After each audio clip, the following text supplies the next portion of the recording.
Hey guys, Andy here from Mediocre Hobbies coming at you with some old world scenery. I'm going to be painting up one of the old kits from Warhammer the Old World. Now this kit wasn't actually available for a long period of time, so it would be on the rarer side of scenery. Now, back in the day, all of our scenery was just pretty much a solid color. None of the tables were really that spectacular back in the day, but we were limited in the kind of tools that we had access to. And I'm wondering if I can take an older scenery kit and add an extra bit of flair using a few sneaky bits of extra tools and equipment which has come into the hobby since the old world went away. So that's what I'm going to do in today's video. I'm going to try and paint up a scenery piece to a quite nice, quite high standard, something that I'd be very proud to put on the tabletop using a few cheeky techniques and some awesome products. Not sponsored in any way, shape or form, nothing to do with that, I'm just curious. So if that's something you're interested in, stick around guys and enjoy this video. Okay, so this is the epic piece of scenery that used to exist for Warhammer the Old World, except it was just called Warhammer Fantasy when this thing was out. I do hope at some point Games Workshop does return all of these kits to sale, whether it's for a made to order or whatever. They're all amazing and I'm fairly sure they would sell like hotcakes. Even me, who pretty much has a full collection of the old scenery, would probably buy it all again because some of my scenery is not in the best of condition. It was painted back then. I like to consider myself a better painter these days. I'm better at assembly, better at basing, everything. So I would like to get some nice, fresh, clean ones done. Luckily for me, this kit was never put together, so I got to build it for this video. And as you can see, I'm still working through things. So when it comes to like new tips, new tools, new like tricks to kind of work with older kits, this one here is going to be, this just popped into my head and I thought it would be a good idea. So what I'm doing here is I'm using a knife to cut down all the connection points, because obviously these kits were the ones that weren't made in Warhammer World. These were like mass produced in China. So they're like a cheaper quality plastic. They don't go together particularly well. They're full of gaps. So what I did was I cleaned up the connection points as much as humanly possible. And then I just used AK textured sand and I used it like miter. So I filled in all the gaps with it. Obviously that this wouldn't work on something like, you know, a Tau tank or something that's supposed to be smooth, but on an old ratty looking tower that's, you know, hundreds of years old and has like foliage and stuff growing up it, I think this is going to work an absolute treat. So I was really excited when I don't know, decided to do this and filled it in. Now obviously it looks kind of crazy when it's this much on it. You can see all the different gaps and where I think the gaps needed to be filled. And it looks kind of rough. We're going to be playing with moss a little bit later and those bumps are going to come in really, really handy. So I'm going to now just move on to painting it kind of like I would have back in the day, hopefully being a little bit better. And then it's going to be like the second half of the video where I really dive into using some of those specialty tools, all the dirty down stuff, both the rust, the verdigris and the moss.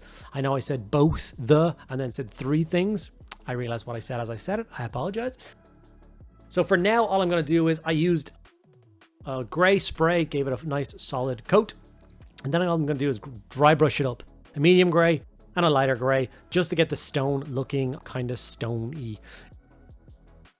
I think the brown shade that I sprayed over the model, it's just Agrax Earthshade, so if you want to follow along, Agrax Earthshade over your brown spray, I think works a treat. Otherwise, the thing is just going to look far too gray. It's going to look like a toy. We don't want that. We want it to look interesting. And if you look at any old building that's like old brickwork, it doesn't look gray. It's not solid gray. It's dirty. It's old.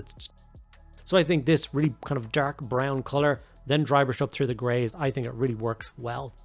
Here is half the model dry brush gray, and you'll see as I rotate it around, you can see the other half that hasn't been dry brushed yet. So here's the difference in the model now.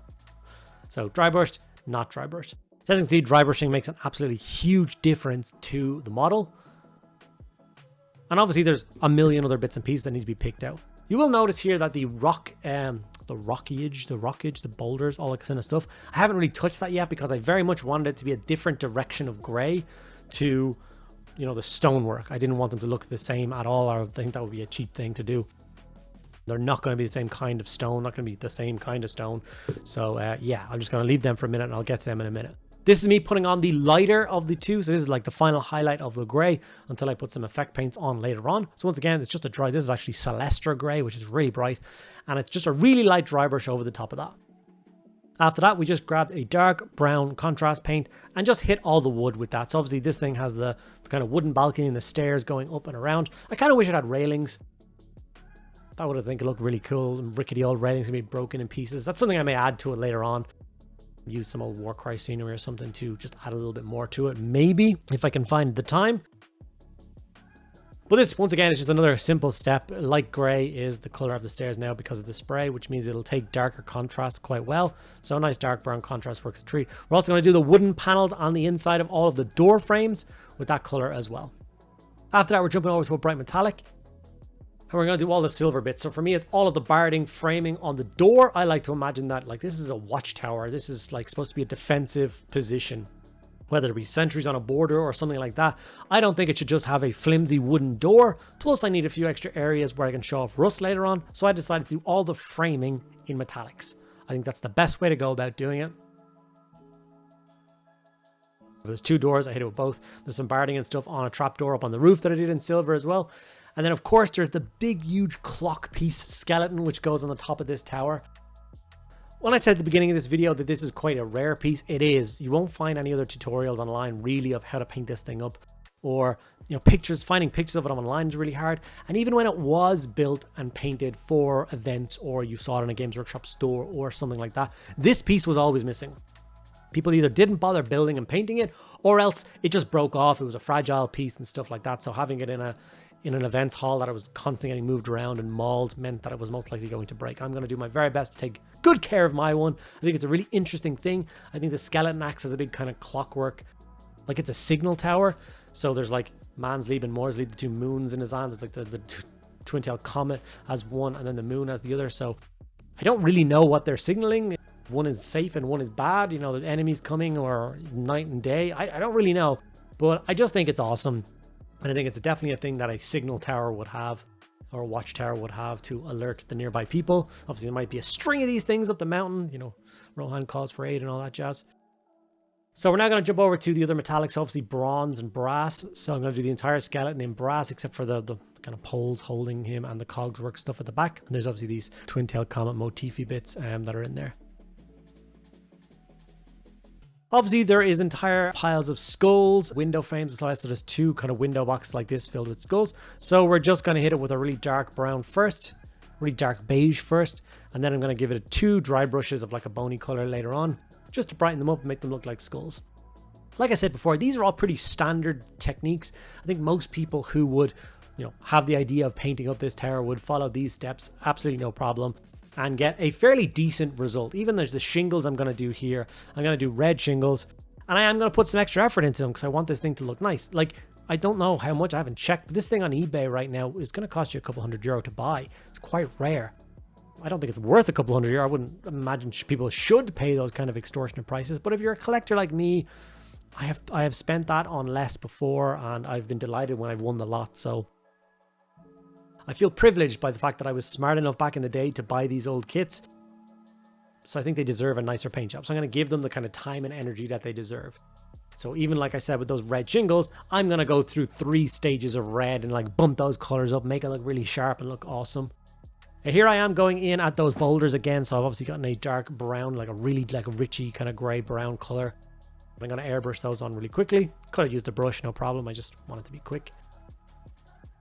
And as you can see, I'm going back and forth through different stages as different things are drying and giving them their time, and trying to speed up time. So normally I start a video at like 9 in the morning and I finish it by 5. It's now like 7 o'clock at night and I'm still trying to bash through this. So I'm already kind of 2 or 3 hours behind myself getting this particular video ready. It was a lot more intensive than I intended it to be. Or no, I did intend it to be this intensive. I guess that's it. Like I wanted to try and go to the nth degree with it. So here I am highlighting shingles, and I'll do a final highlight on the shingles in a moment as well, just to make them pop, because I want it to look awesome.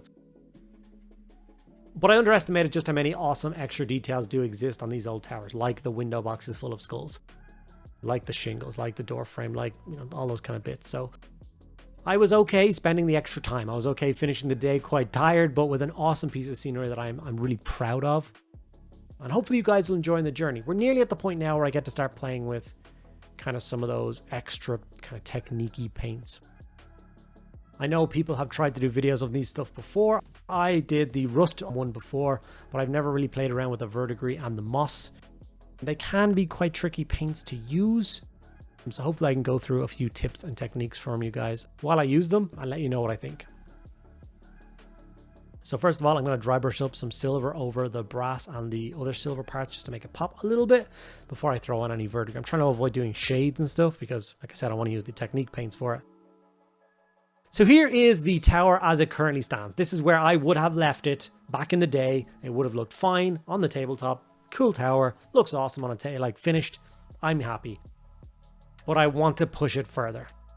What tools that are available today that weren't available back then can we use to push this thing further? I feel like it's too drab and too grey. So the first paint that I'm going to reach for is going to be the moss, and I'm going to go crazy with the moss. I live in Ireland, lots of old ruins around, and they're all covered in moss. It's obviously a wet, damp environment. This watchtower, I'm going to imagine, is in a similar kind of area. So there is going to be that kind of moss and growth kind of attacking this thing and trying to reclaim it for nature. If you haven't seen these paints before, they were actually created for special effects for movies and stuff like that. So if they were making props or costumes for movies, and then somebody took them from that purpose and decided to try and use them for miniature painting, and then they got converted over for smaller bottles and general sale for people doing miniature hobby, and people have been using them ever since. So here's the moss, and as you can see, I'm going to go crazy on those kind of bumpy seams that I did the kind of miter work with the sand. And as you can see, the moss takes at those areas really, really well. That window box had a huge gap in it between where it was glued on and the rock face around it. There's no way there was going to be a smooth coat, those older kits. So having moss and all the kind of texture paste in there really does help to blend it in. Going in and amongst all the boulders that are piled up next to the stairs.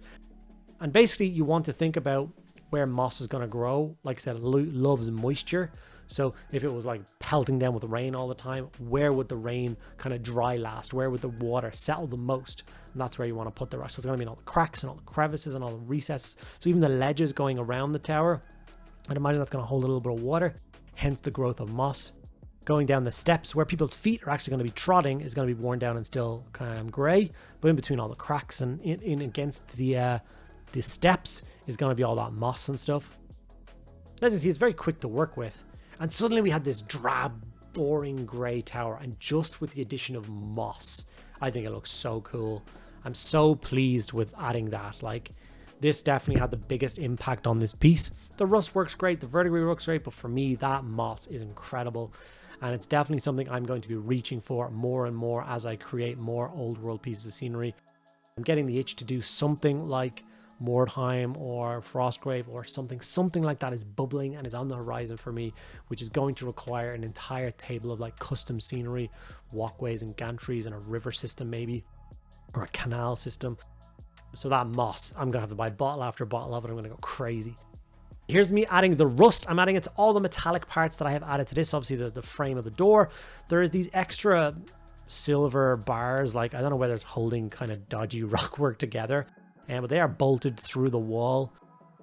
They seem to be there to literally hold parts together where maybe the wall or the structure is failing a little bit. And then all the spikes that ring around the tower to stop people climbing up and trying to fight over the parapet gets done with a bit of rust as well. And then obviously the door frame and stuff on top. After the rust has dried, we go in with a touch of water. That's what I showed you there in that water bottle. It's water. And obviously I have a damp brush and I just start to work the rust down, and then I like streaking it down below the thing. Obviously it reactivates. One of the most important things to remember with these three technical paints is not just to shake them. You need to shake the ever-loving hell out of them. But always screw off the top and I use a texture tool or a toothpick or something, and make sure you dig that down to the bottom of the bottle and scoop it around, and make sure you stir that paint in, because all of the like chemicals or whatever the rust effect is, or whatever the verdigris effect, the moss effect, settles to the bottom and goes a little bit hard. Once you stir it up, it kind of separates it from the bottom and it mixes through the rest of the chemicals and becomes what it's supposed to be. So that's what I always recommend you do. Make sure it's at a nice warm room temperature, 20 degrees or so. Make sure you scrape and swirl the bottom to kind of loosen all of the texture paste off the bat, and then you give it a nice solid shake until it's mixed perfectly, and then you just pour it onto a palette and then start using it. Here I am adding the verdigris to the clockwork devil thing with the, I don't know whether it's Moore's Leap and Man's Leap with the two symbols, or it's twin-tailed comet and the moon. I don't really know. Anyone have any suggestions on why he has these two particular symbols held high? I would consider myself quite knowledgeable on the old world, but I can't quite put my finger on why these two symbols are being held aloft. So once the verdigris and the rust have dried perfectly, including the water stage with the rust, I go back in with a little bit of silver paint, lead belcher, and I dry brush over the top of it. This just gives the indication that it's been worn back a bit, it's been scratched, it's been scuffed, it's been mauled, or they've been working on it or trying to get the clockwork to move. And it just makes those little bits pop a little bit more. So yeah, it's a very, very simple technique, but it's just going to make the end result pop. If you want to see me try the rust even more, you can go back and look at my original dirty down rust technique video. I'll link that down in the description below. It's a really good video. A lot of people rewatch it a lot. It's been shouted out on a bunch of different videos. So I tried this whole adding a bit of water and scraping it down is a me invention with this paint. So if you want to see how I figured that out through trial and error, that video is pretty good too. A lot of people seem to like it, and you can learn a little bit more about how these paints work. So with those all done, with the clockwork angel-y thing on the top glued in place, we have our finished watchtower. I really like it. I find it's really bizarre. Back in the day, we used to think of Warhammer the Old World as fantasy, but now that we have Age of Sigmar is like high fantasy, which means when I play Warhammer the Old World, I want it to be more like medieval fantasy. I don't want it to be crazy. I don't want like floating rocks and, you know, waterfalls of magic. I want old crumbling towers and, you know, deep dark forests and all that kind of stuff. That's what I want. And I think that this particular tower has ticked all the boxes for me. I'm so happy with how it turned out. I'm so glad that I used all the parts. I still have the 4 shields that I didn't get to paint on this one. They will get painted up and glued on around. You did see them at the very start of the video, but I just ran out of time. It would have taken me another hour and a half to get them painted up to the standard that I wanted to. So that was a bit of a shame. So here's all the still images that I took of this thing. And like I said, on a tabletop, I think this is going to look awesome. I think the big verdigris clockwork skeleton looks ace. That really silver dry brush at the end really did add a lot to it. And then you can see the mossy covered steps and rocks. I think it looks incredible as well. And then obviously some of the rust effect. And even the extra effort I put into those skulls and the little roofs. I think it all adds up. And it just, yeah. I hope you guys enjoyed this video. It took a long time to make, but I think it was definitely worth it. Well guys, there we have it. This awesome piece of scenery is now 100% complete. It is grim, it is dark, it is dingy, it's awesome. It's covered in moss and verdigris and rust.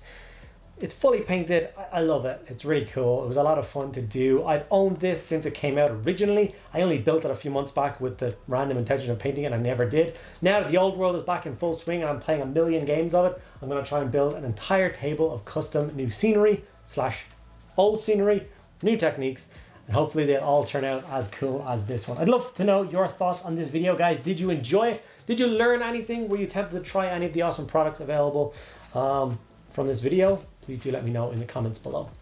If you enjoyed the video, make sure you give it a like, ask me any question you want in the comments below. I'll get back to everybody.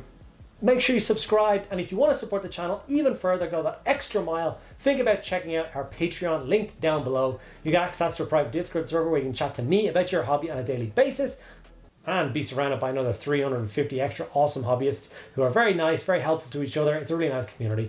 And then you also get an extra vlog style video from me every single day, keeping you up to date what's happening in the channel. You also get to chime in on that, so you can help me direct what kind of content I'm going to make and stuff like that. So if that's something that interests you, like I said, linked down in the description below. Thank you guys so much for sticking around to the very end of this video. Hope you enjoyed it. I'll see you in the next one.